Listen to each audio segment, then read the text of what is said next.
Hello, folks. Welcome to Kudlow. I'm Larry Kudlow. So, let me start with this. If Donald Trump were president today, I don't think the Saudis and OPEC Plus and the Russians would have just announced over 1 million barrel per day production cut. That's right. I don't believe they would have done it.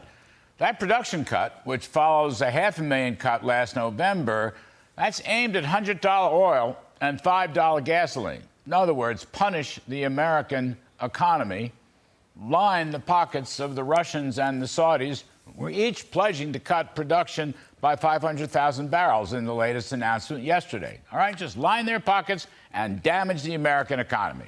You think Alvin Bragg and his left-wing progressive friends ever considered that? You think they ever considered that in their bologna sandwich, what former Attorney General Bill Barr called the epitome of prosecutorial abuse, a pathetically weak legal theory, and a crossing of the Rubicon that not only will invite Republican retaliation, but internationally makes the U.S. look like a weak-kneed banana republic. In fact, was it a complete coincidence that the Saudi announcement aimed at damaging our economy came just a couple of days after Alvin Bragg's announcement? I don't think so. You know, in global politics, A leads to B in speed of light fashion. Now, some of you listening to this may completely disagree with my view. As always, I respect your disagreement. But if Donald Trump were president, he wouldn't be attacking Saudi Arabia as a pariah state and then running across the world to Riyadh for a fist bump that made him look even worse to the Arab Gulf states. You know, that group respects strength, not weakness. It was Donald Trump who put together the Abraham Accords and in all likelihood would have brought Saudi Arabia into that path-breaking agreement. Actually, even worse, Joe Biden has insulted Israel and Saudi Arabia. Trump's successful diplomacy brought Israel and Saudi Arabia and the other Gulf states together.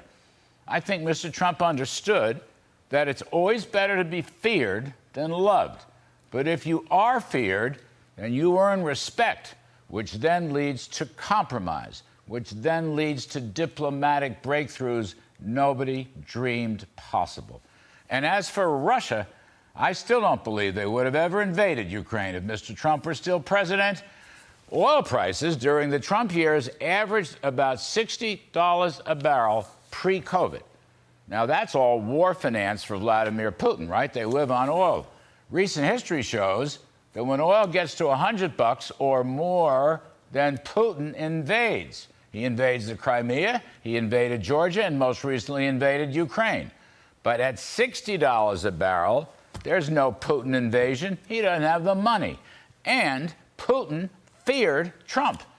Remember, strong at home means strong abroad. Peace through strength, as Reagan taught us.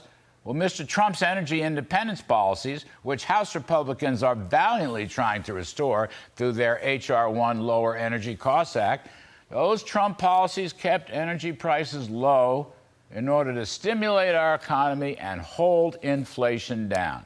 But Biden's crazy climate obsessions have throttled production and through his war against fossil fuels have kept inflation high and the economy low.